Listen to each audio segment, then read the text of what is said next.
વિસાવદરની જનતા anti BJP છે. એમણે કાયમી માટે ભાજપની વિરુદ્ધમાં જ મતદાન કર્યું છે. સ્વાભાવિક છે કે ક્યાંક એવું થયું હશે, ગોપાલભાઈ ઇટાલિયાએ જેમ આમ આદમી પાર્ટી કરતી આવે છે એવી રીતે ખોટા વાયદાઓ કર્યા છે. ત્યાં જે આમ આદમી પાર્ટી, અમે તો પહેલેથી કહેતા આવીએ છીએ કે ભારતીય જનતા પાર્ટીની બી ટીમ તરીકે કામ કરે છે, આરએસએસની મેન્ડેટથી કામ કરે છે.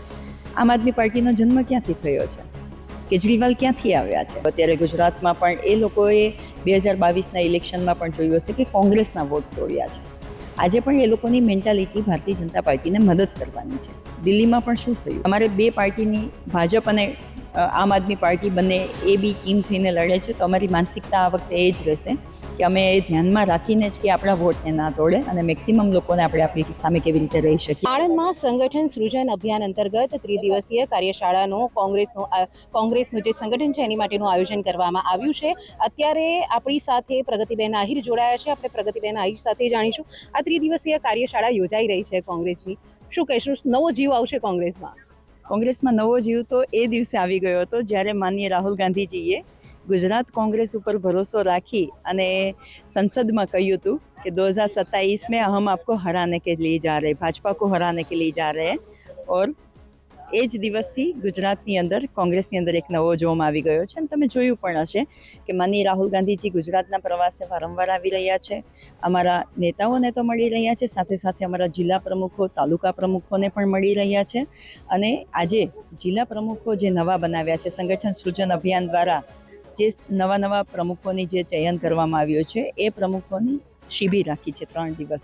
એ શિબિરમાં આગામી દિવસોમાં આપણી વિચારધારાને ગામડા સુધી કેવી રીતે પહોંચાડવી, આપણી વિચારધારાને સાથે રાખી અને લોકોને કેટલા આપણી વિચારધારા સાથે જોડી અને પછી કોંગ્રેસમાં કેવી રીતે સાથે રાખવા, એ ફર્સ્ટ પ્રાયોરિટી રહેશે. પછી ઇલેક્શનની રહેશે પ્રાયોરિટી. તમે કહ્યું કે રાહુલ ગાંધી આવ્યા પછી જોમ આવ્યો, તો વિસાવદરની ચૂંટણીમાં એવું શું થયું કે કોંગ્રેસને હારનો સામનો કરવો પડ્યો?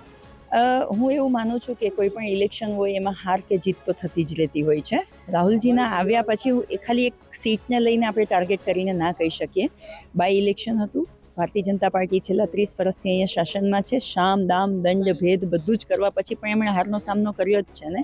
એટલે વિસાવદરની જનતા છે ને, તમે આખો મેપ જોતા આવજો. વિસાવદરની જનતા એન્ટી બીજેપી છે. એમણે કાયમી માટે ભાજપની વિરુદ્ધમાં જ મતદાન કર્યું છે. સ્વાભાવિક છે કે ક્યાંક એવું થયું હશે, ગોપાલભાઈ ઇટાલિયાએ જેમ આમ આદમી પાર્ટી કરતી આવે છે એવી રીતે ખોટા વાયદાઓ કર્યા છે. ત્યાં હવે જોશું ને આપણે, કેમ કે વિસાવદરનું ઇલેક્શન આવવાનું એક રીઝન શું થયું કે આમ આદમી પાર્ટીમાંથી ચૂંટાયેલા વ્યક્તિ ભારતીય જનતા પાર્ટીમાં જતા રહ્યા, એટલે બાય ઇલેક્શન આવ્યું.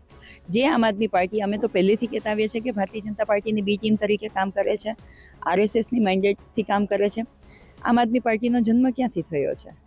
કેજરીવાલ ક્યાંથી આવ્યા છે? જ્યારે કોંગ્રેસના સમયમાં એ લોકોએ આંદોલન કર્યું, કોંગ્રેસની વિરુદ્ધમાં આંદોલન કર્યું છે, ભારતીય જનતા પાર્ટીના કહેવાથી આંદોલન કરી અને એ લોકોએ પાર્ટી બનાવી છે. અને તમે જોયું છે હરિયાણામાં પણ ભારતીય જનતા પાર્ટીને સપોર્ટ કરવા માટે થઈ અને ત્યાં અમારી સાથે ગઠબંધન ના રાખ્યું. અત્યારે ગુજરાતમાં પણ એ લોકોએ 2022ના ઇલેક્શનમાં પણ જોયું હશે કે કોંગ્રેસના વોટ તોડ્યા છે. આજે પણ એ લોકોની મેન્ટાલિટી ભારતીય જનતા પાર્ટીને મદદ કરવાની છે. દિલ્હીમાં પણ શું થયું? એટલે આમ આદમી પાર્ટીએ ત્યાં એવા ખોટાઓ વાયદાઓ કર્યા છે. ગોપાલભાઈએ ત્યાં જઈ અને જે કંઈ કર્યું છે એના માટે જીત્યા છે, વાંધો નહીં. પણ ગુજરાતની જનતા એ જાણે છે કે ચેન્જ આવશે, ગુજરાતમાં ચેન્જ આવશે ને એ ચેન્જ છે કોંગ્રેસ લાવી શકશે. ચોક્કસથી જે પ્રમાણે રાહુલ ગાંધી જ્યારે છેલ્લે આવ્યા તમે વાત કરી, એ વખતે રાહુલ ગાંધી એવું કહ્યું હતું કે લગ્નના ઘોડા અને રેસના ઘોડાને અલગ કરીશું. આ કાર્યશાળા યોજાઈ રહી છે આણંદની અંદર 3 દિવસીય, તો કેવી રીતના થશે લગ્નના ઘોડા અને રેસના ઘોડા અલગ? જે લગ્નના ઘોડા અને રેસના ઘોડા, એ એક વાત કહેવાનો, એ તાત્પર્ય સમજાવવા માટેની વાત હતી. એમાં એવું હતું કે જે કામ કરનારાઓ છે એ લોકોને આગળ કરીશું. જે લોકો કામ ફિલ્ડમાં નથી દોડી શકતા એમને કોઈ સલાહકાર સમિતિમાં રાખીશું. જે લોકો એવા છે કે જે કામ મેન્ટલી ખૂબ સારા છે પણ એ લોકો કાંઈ ગ્રાઉન્ડ ઉપર જઈ અને મોટું કરી શકે એમ નથી, તો એ લોકોનો મેન્ટલી યુઝ કરીશું.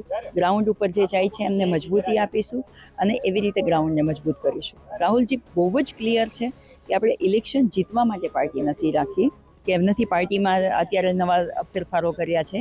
આપણે પહેલાં આપણી વિચારધારાને લોકો સુધી પહોંચાડવી. ગઈકાલે તમે સાંભળ્યું હશે કે રાહુલજી આટલા મોટા પ્લેટફોર્મ ઉપરથી, ઓબીસીની ઓલ ઇન્ડિયાની મિટિંગ હતી, એમાં રાહુલજી આવ્યા અને આટલા મોટા પ્લેટફોર્મ ઉપરથી એમ કહે છે કે મારી ભૂલ છે. કે હું ઓબીસીને ના સમજી શક્યો, મારે ઓબીસી માટે એમના હક માટે લડવું હોય, એમાં હું લેટ પડ્યો છે. આવી ભૂલ સ્વીકારવાવાળા કદાચ કોઈ એક રાષ્ટ્રીય નેતા હશે તો એ રાહુલ ગાંધી હશે. કોંગ્રેસની વિચારધારા ઓબીસીની આગળ પાછળ જ નથી રહી. બિલકુલ બી નહીં ને. રાહુલજી, તમારે એ જોવું જોઈએ કે રાહુલજી પોતે સવર્ણમાંથી આવે છે અને ઓબીસીના હકની વાત કરે છે. એકલા ઓબીસી નહીં, એસસી, એસટી, માઇનોરિટી અને ઓબીસી, એટલા માટે કે એ લોકોને જે હક મળવા જોઈએ એ હક નથી મળતા. કાલે કહ્યું રાહુલજીએ, બહુ સરસ કહ્યું કે મીડિયાના સારા મીડિયા હાઉસને જુઓ, તમે સારી કોર્પોરેટરને જુઓ, કોર્પોરેટ લાઈફ જુઓ, તમે સારા બીજા કોઈ પણમાં જુઓ જે સારા ટોપ લેવલના હશે, ત્યાં માત્ર સવર્ણો હશે. એસટી, એસસી, ઓબીસીની લાઈન ક્યાં જોવા મળશે? ગેસની લાઈનમાં જોવા મળશે, કૂપનની લાઈનમાં જોવા મળશે, મનરેગામાં તમને એસટી, એસસી, ઓબીસી, માઇનોરિટી જોવા મળશે. તો એ લોકોનો પણ આ દેશના એટલા જ ભાગીદાર છે. ઘણા લોકોએ આ દેશની આઝાદીમાં એસટી, એસસી, ઓબીસીમાંથી પણ એ લોકોએ એમનો પેલું આપ્યો છે, યોગદાન આપ્યું છે. તો એ લોકોને કેમ એ હક નથી મળતા? એ લોકોને એમના કમસે કમ એમનું જે બજેટ ફાળવવામાં આવે છે એ બજેટ તો એ કમસે કમ એ લોકોને મળવું જોઈએ કે જેથી કરીને એ લોકોનો ઉદ્ધાર થાય. એજ્યુકેશન પ્રાયોરિટી છે.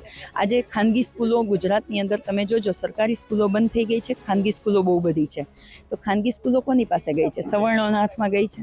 કયા એસટી, એસસી, ઓબીસી, માઇનોરિટી એક ગરીબને સ્કૂલ આપી હોય કે જા ચલાવો અને એમાં તમે એક કોટા રાખી અને એસટી, એસસી, ઓબીસી, માઇનોરિટીના લોકોને ભણાવો? એટલે આજે એક વચ્ચે મોટી ખાઈ બનાવી દીધી છે કે ફાઇનાન્શિયલી કેપેબલ છે એ લોકો અને ગરીબ લોકોની વચ્ચેની એક જે મોટી ખાઈ બનાવી દીધી છે એ પૂરવાનું કામ માનનીય રાહુલ ગાંધીજી કરી રહ્યા છે. તમે કીધું કે અત્યારે સ્વીકાર્યું રાહુલ ગાંધી કે મારાથી ભૂલ થઈ ગઈ છે. એવું નથી લાગતું કે ઇલેક્શન 2027ના ઇલેક્શનને ધ્યાનમાં રાખીને આવું કંઈ રાહુલ ગાંધીએ નિવેદન આપ્યું હોય? ઇલેક્શન ઘણી બધી વાર છે 2027ની, પણ હું તમને ચોક્કસથી કહું છું કે માનનીય રાહુલ ગાંધીજી એક જ બાબત કહે છે કે આપણે ઇલેક્શન તો વિરોધ પક્ષમાં છું એટલે લડીશું જ, એ આપણી ફરજ પણ છે અને લોકોનો, જનતાનો આપણા ઉપરનો વિશ્વાસ છે એટલે ઇલેક્શન તો લડશું જ. આપણી પ્રાયોરિટી લોકો સુધી પહોંચવાની છે.